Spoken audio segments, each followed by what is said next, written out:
Hi,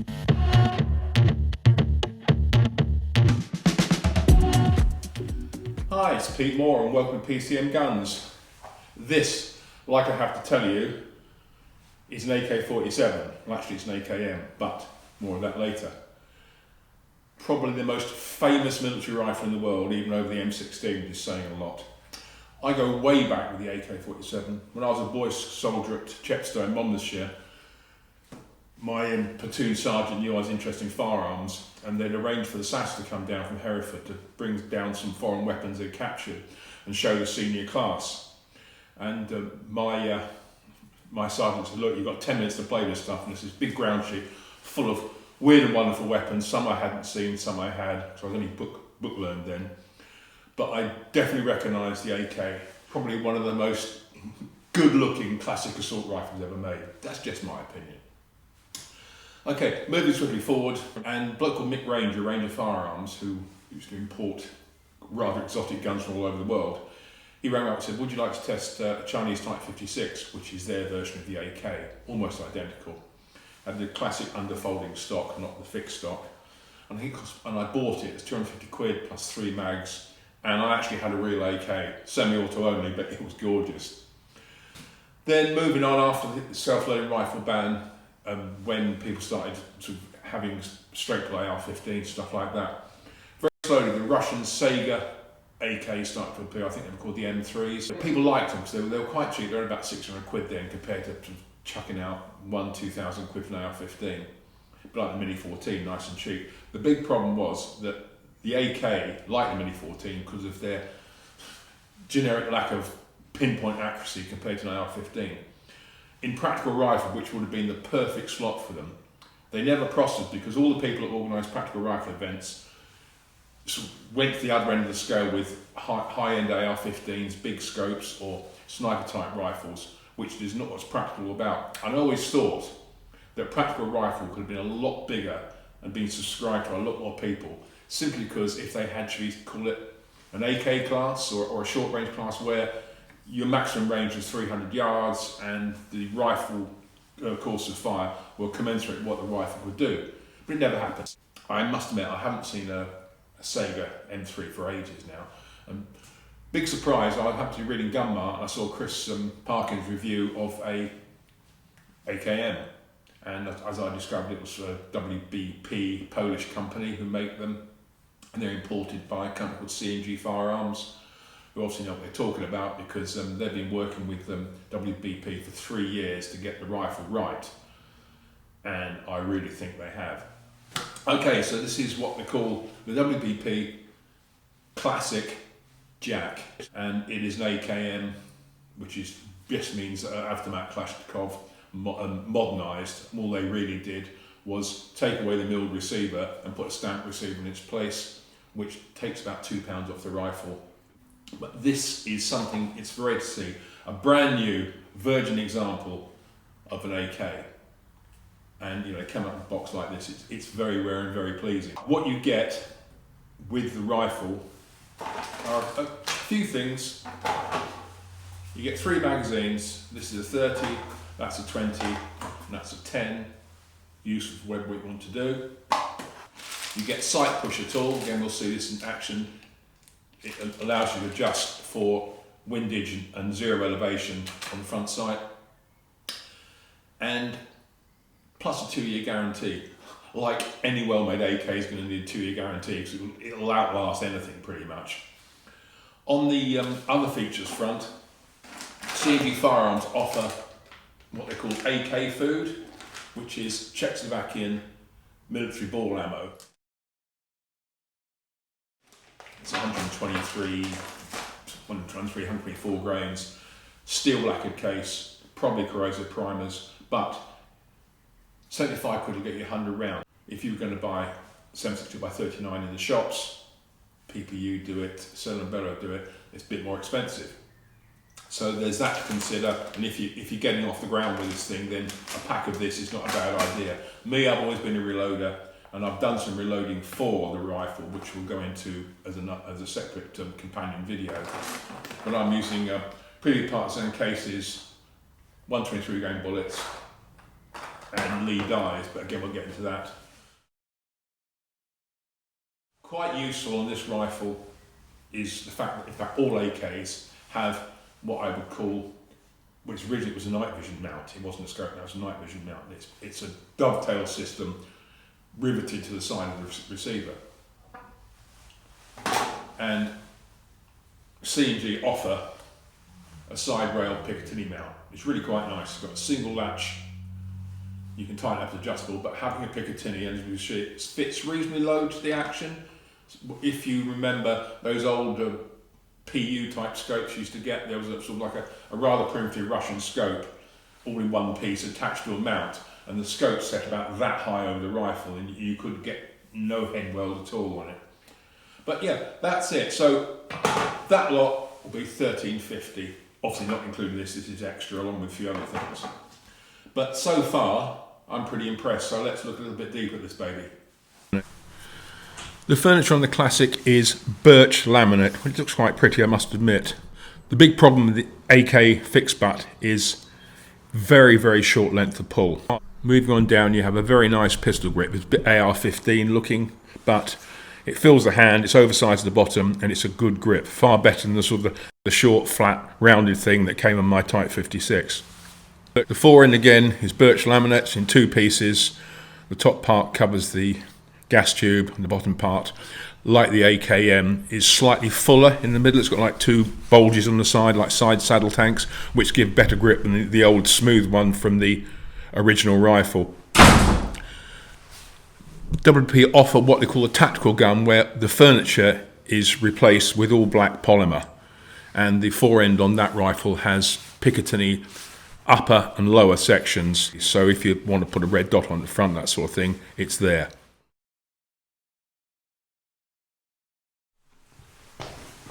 The action is a straight pull. By that I mean you have to grip the cocking handle, pull it back all the way and release it. So this is the Classic AK safety, great big lever.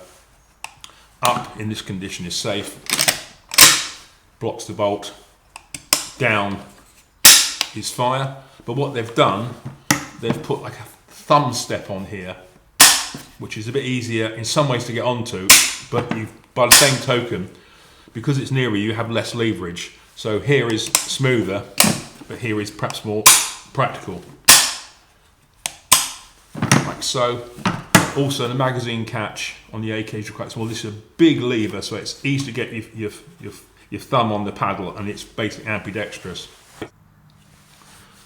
Unusually, on the early Saiga M3 AKs and my Type 56, you had no form of hold open at all. On this one you have, it's a bit odd, as I discovered. So what happens is, you pull it back, and you hear a little click, and the bolt is locked back. I think there's a spring plunger comes up, and then all you need to do is just pull it back and let it go.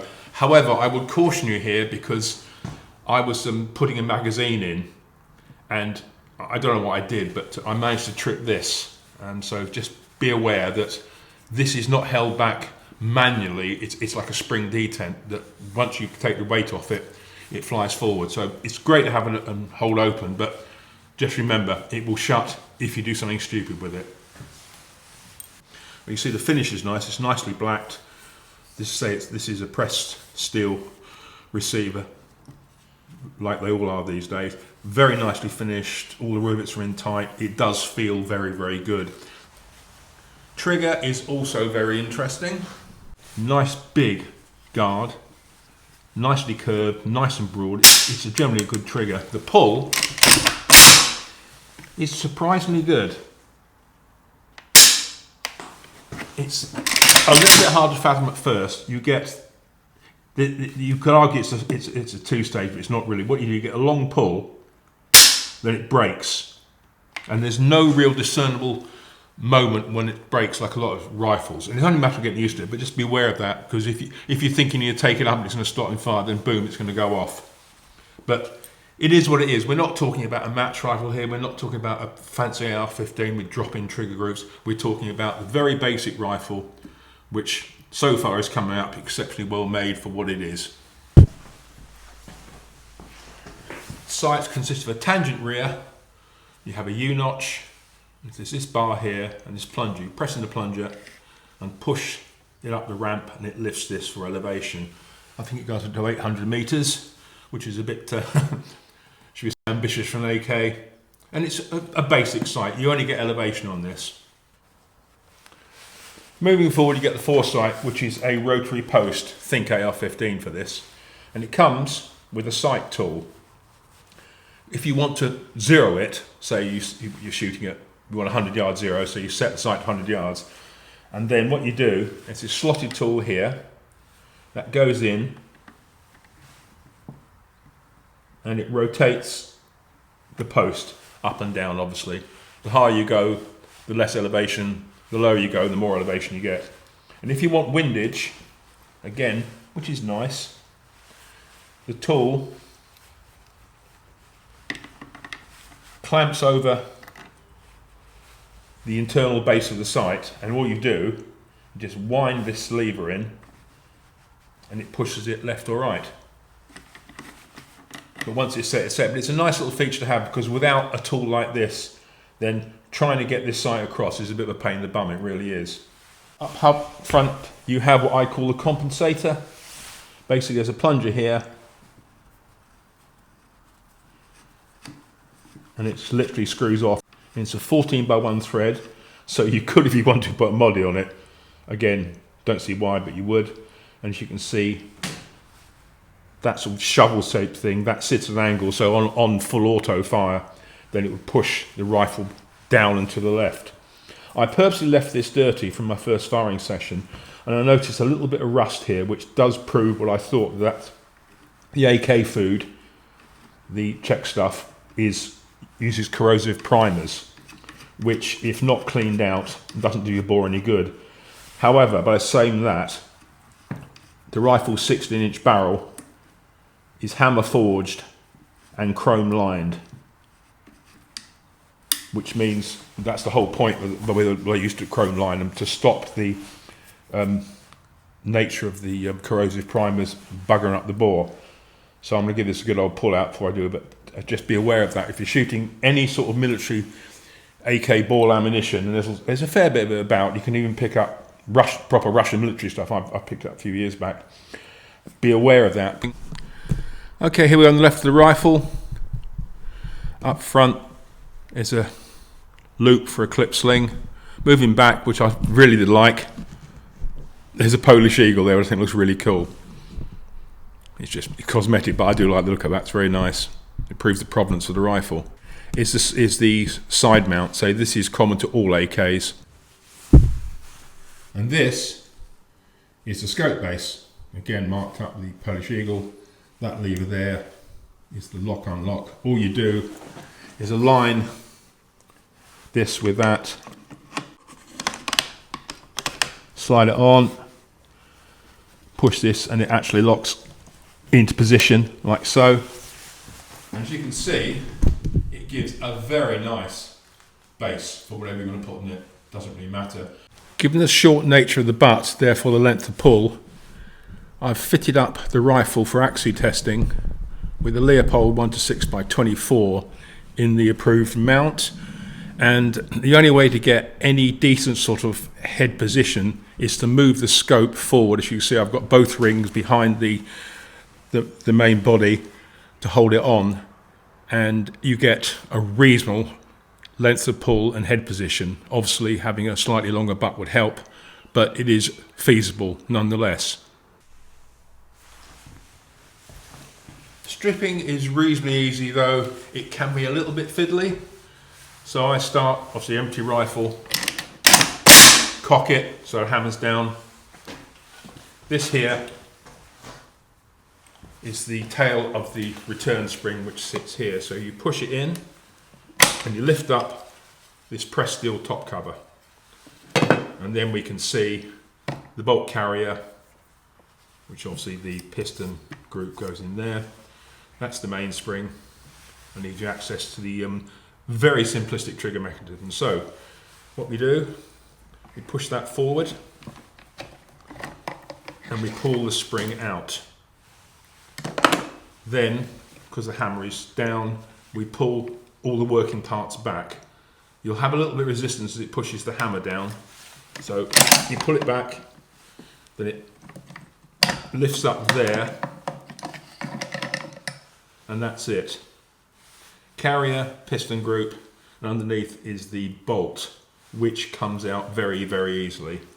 You literally just rotate it, and out she comes. Okay, that's it. That gives you access for cleaning. Okay, let's just detail look at the bolt. This angled lug here is the one that engages with the cam path on the receiver. And that there is the cam path. So what you do, you offer the bolt in, as I said before, that lug is to the right, you push it back all the way, and you rotate it down, then you push it forward again, and that is now the bolt locked in properly within the cam path. Practice it. Okay, and be aware, unless these are locked together, you will not get them in the rifle. At the rear, there's cutouts either side of these rails, and there's like sliders there. So what you do, ensuring the bolt is in the right orientation, put the piston in first, so it goes forward. With the bolt in the right direction, you then have to push down against the hammer, like so. As you can see, it's dropped, and then you just ease it over the hammer, and that's it. Then the turn spring goes in, you compress it, and there's a little slot that goes in to push it. That's there. Okay, the last bit is the top cover, which can be a little bit fiddly. If you look at the front of this, there's where the force rear sight is, there's like a groove in the top of this basic rifle barrel block. What you've got to do is angle the top cover down so it engages, you can feel it go in with that. Then here, at the same time, while applying downwards pressure,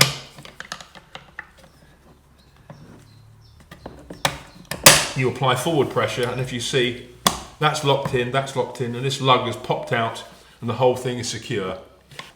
Just going to fire a few rounds to show basically the operation of the rifle. Using the 10 round mag here, which is quite useful for this sort of work. Got the hold open on, so let go, release.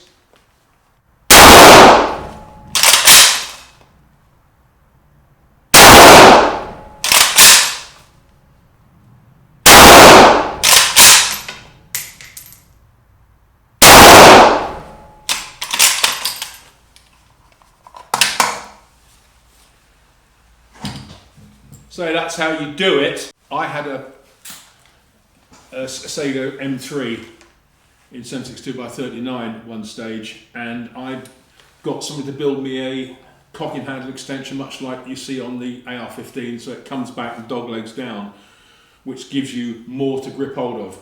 Occasionally with this rifle you get what I call a hot round, because this is military ball ammunition designed to work in an automatic mechanism where there's much more primary extraction due to the fact of the speed the action works. So a handle here would be quite beneficial, just drop down a bit. The only problem you have is this plate here, which is good for operating. When you come back on this, you can get your thumb to hit it without realising it, you could cut yourself. So I think if I was to get this rifle, I'd probably have a handle conversion done, and I'd remove this plate. That's just me. But as you see, it does work. But you've got to have a cadence to it. So the problem is some of the rounds are hot, and that is unavoidable with military service ammunition, certainly from the communist Warsaw block type rifles. So you've got to roll with it. I also made up some reloads using brass case, same weight bullet, pretty much the same velocity. You get about 2-3 out of these rifles, not majorly quick because you've got a short barrel, and didn't have any problem with any primary extraction at all, which tells me that these rounds they're good value for money to get you shooting the AK, but you'll have to see how it goes. But there's nothing worse in the middle of a competition. I've had it my old AR-15 before I had it converted to a side cocker. is that you're firing away and suddenly you get a hot round and you cannot open the bolt, and that's it, you're done. So it's really a matter of finding the ammo you like. I'd imagine that the S&B fodder and also the PPU, both being brass cased, wouldn't show those problems as much as the steel case does. Okay, just fire a few rounds, see how it shoots. So, classic 30 round banana mag with 10 rounds in it. This is how people think about the AK. Nose it in, lock it back, and say with this bolt hole open, you can, rather than pull it, you can actually just hit it like this. Okay, see how it goes.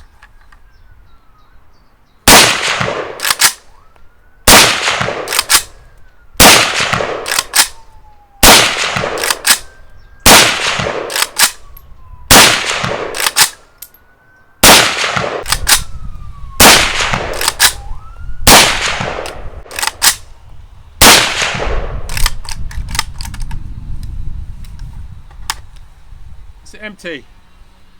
I had a couple of stiff ones there, but as I said, this is what happens. One thing I did discover, that if you actually modify your hand position slightly, as I talked about this flat plate, rather than doing this, you should bring your hand up like that. There's less chance of catching it on that plate. Okay, so that's shooting done. And what do I think of the rifle? Well, like the curate's egg, it's good in parts. I'm a little bit biased because I'm a bit of a self-loading military rifle fan from the past, so anything that looks and handles like they used to is fine by me. The rifle itself is sound, well made, it's brand new, so which is good. As ever, typically AK, the butt is way too short, but that's just the way the military made them. Doubts are wearing body armour and heavy clothing. So if this was my rifle, I would definitely get a piece of wood cut and fitted to it, probably put at least an inch, maybe 2 inches on that butt. However, saying that, this Picatinny rail is really, really nice. It doesn't put the optics too high because you can adjust for the size of the mount. This is a medium-high mount on this little scope, but as you saw on the 1.6 Leopold, you can get quite close to the rail with it. And if you can push it all the way forward, then length of pull, though a bit annoying if you're cranking your arm and things, is not such an issue, but that's the way it goes. Just out of interest, this scope mount will set you back £225, and you've already paid $13.50 for the rifle, but if you can make it shoot, if you want to compete with it, to a degree you need an optic, unless you're shooting an iron sight match. So it's almost compulsory unless you want a real fun gun. And this is a great fun gun, no question. I like the bigger pistol grip, locks your hand in much nicer, keeps it there. I also like the AKM 4 with a bit more girth around the lower section, which again is good for grip and freehand shooting. As I said before, you can get all black gun, which is the tactical, but if you just want a Picatinny 4-in, you can buy that as well as an extra. The Picatinny 4-in kit, there's obviously top and bottom to the two rails, and they're £70 a piece. So if you really need just a top one, or you fancy a pistol grip underneath, then it's either 70 quid or 140. Magazines, whatever size, are £30. So my tester came with 3 different capacities, which I think was just sent to show me. If this was me, I'd probably go with 2 30s and a 20. They've proved tough. I mean, in the old days, I've tested the old Russian Bakelite ones. They're red, and they really are crap because the material just cracks and breaks. These seem to be quite good. They've got plastic feed lips on them. Everything's plastic apart from the base plate and spring. They feed well, they load easily. Iron sight's basic, they're military, but the fact you've got an adjuster with the kit, you can adjust them, is pretty good once you get the rifle shooting straight. Cleaning rod section is under here. A little tip you probably might have noticed in the videos, recoil tends to punch this out, but it needs to lock into there, and it does just look a bit weird sticking out the front. But again, if you don't need it, so I wouldn't ever use this, I'd probably just take it off and leave it off. Trigger again is good in terms of the weight, but the release is almost like a surprise. You pull him back and it goes. There's no second stage, there's no sort of step before you pull the trigger. Not insurmountable, as I said before, you can get your head around that, it's quite easy. So if you're using or Eastern Bloc, should we say, going back to the old days, or Com Bloc military service ammunition, then I would put money on it to be 100% corrosive primed, which is not a problem. I cleaned this again today and I got, I think, 15 or 20 black patches out of it, because I purposely didn't clean it to see what it did. But because the bore is chrome, that's not an issue, but don't take that as an indication not to clean your rifle. But the finish on here is quite good. Action's nice. I've got to like this semi-hold open, even though you can do that with it. You can get your fingers caught, as I nearly did, but it's better than nothing at all. The issues with any AK I've shot, and I've shot quite a few, is accuracy, and that is mainly down to the ammunition. 7.62x39 uses anywhere between a 310 and a 312 bullet, depending on who makes the ammo and who makes the rifle. So if you get the wrong ammo or the wrong bullet, then you're not going to have good action. Of the two loads here, the AK Food, generously speaking, was shooting between 3 and 4 inches at 50 yards, which is not really good. And I think it's really down to the ammunition.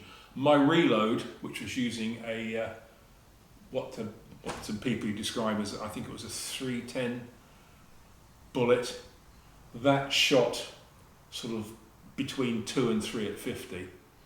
Now, with that in mind, sort of thing, you know, you buy as a club gun and shoot at 100-yard range, that sort of thing, maybe 200. 300 at a push, I think you're asking a lot at 300, unless you're sort of going to tailor your ammunition. So, yeah, if you want a fun gun, if you want an AK, and they are, I just think they're great, they look good, you know, they're like any straight pull military rifle, that's all we can have. So if you like that sort of thing, it's better than nothing. So if you're like for like and you're in a competition with guns like Mini 14s and other AKs, then your playing field is open. But if you're up against AR-15s on a practical basis, as the range increases, your ability to compete decreases. And that's the way of the AK. I'm not knocking it, it's a nice rifle, I really like it, but I'm hopefully going to borrow this a bit longer, and I'm going to start mucking around with reloads. If that reload shoots tighter than that AK Food, then I know I'm going in the right direction. So hopefully, I'm going to do a little loading video on it to accompany this later on. But if that's the way, I'm hoping going to push it and just see where I can go with it. Because I think with a bit of work, you might tighten up those groups. Thanks so much to D&G, appreciate it. They've said to me when the 223 version comes in, which is be exactly the same as this pretty much, but in 223 Remington or 5.56 by 45 NATO, I think that will be certainly have more accuracy potential. I really think it will do, but it remains to be seen. So keep out an eye for that. But anyway, guys, thank you. I've enjoyed myself as always. Burned through a lot of ammo. Big smile on my face. If you liked it, tell your friends. Tell me if you didn't, or tell me what you think. That's pmoore.shootingsports@gmail.com. Like and subscribe to my channel, and as always, I'll see you again soon, and as double always, be safe, shoot straight. See you later.